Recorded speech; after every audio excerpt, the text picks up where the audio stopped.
경기도 포천의 한 빌라에서 어린아이가 숨진 채 발견이 됩니다. 이제 겨우 만 16개월, 2살짜리 여자아이였습니다. 그런데 조사 결과 이 가해자들은요, 이런 걸로 폭행을 했다고 합니다. 이걸 사서 때리고 부러지면 또 사고 범행 도구에 해당된대요. 이게 그래서 이 평범한 걸 저희들이 한 번만 말씀드려야 될 것 같습니다. 바로 효자손. 아니 효자손 그걸 무려 5개를 사고 또 사고 했다고요? 네, 그렇습니다. 지난달 23일에요. 포천시의 한 빌라에서 119 신고로 병원에 옮겨진 이 피해 아동은 그 다음 날 새벽 1시쯤에 숨지고 말았습니다. 이 아이와 한 집에 살던 20대 여성과 30대 남성 가해자는 지난 9월부터 이 피해 아동이 숨진 지난달까지 조금 전 언급했던 그 특정 도구를 포함해서 다양한 생활용품으로 피해 아동의 온몸을 반복적으로 폭행을 했습니다. 경찰과 검찰은 주거지 압수수색을 했는데요. 혈흔이 발견된 해당 특정 도구를 발견을 했습니다. 그리고 검찰이 가해자들의 휴대전화 포렌식 분석을 해보니까 범행에 사용된 특정 도구가 모두 5개였는데 그러니까 폭행 도중 부러지면 새 제품을 구입해서 또 다시 폭행에 사용한 것으로 파악이 됐습니다.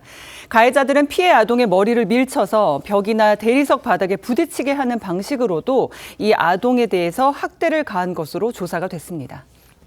집에 그거 하나씩 있을 겁니다. 그 단단한 게 부러질 때까지 아이를 폭행했다는 겁니다. 부러지면 또 사고, 부러지면 또 사고.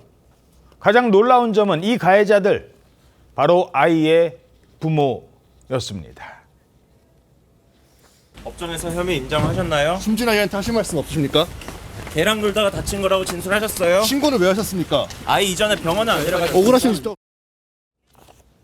자, 아이의 친모 그리고 양아버지가 가해자라고 합니다.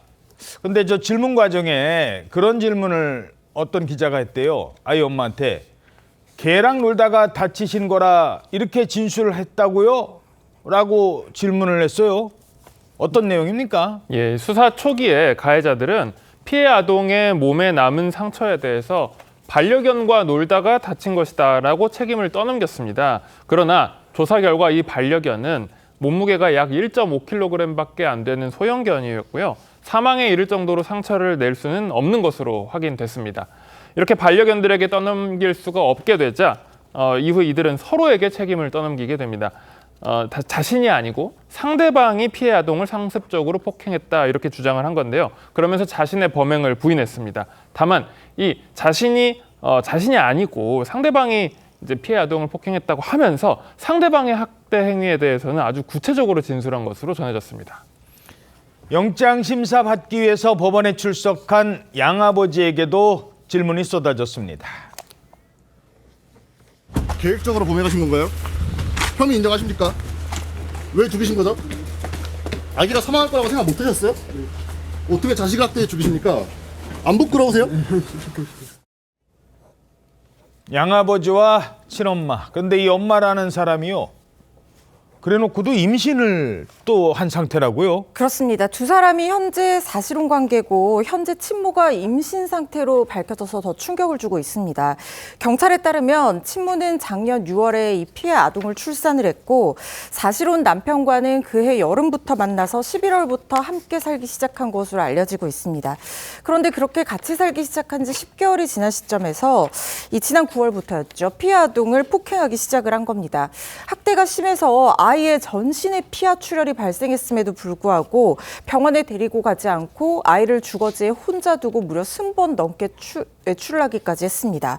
검찰은 이들을 아동학대 살해 혐의로 재판에 넘긴 상황입니다. 법정에서 혐의 인정하셨나요? 숨진 아이한테 하실 말씀 없으십니까? 개랑 놀다가 다친 거라고 진술하셨어요? 신고는 왜 하셨습니까? 아이 이전에 병원에 안 데려가셨어요? 억울하신 또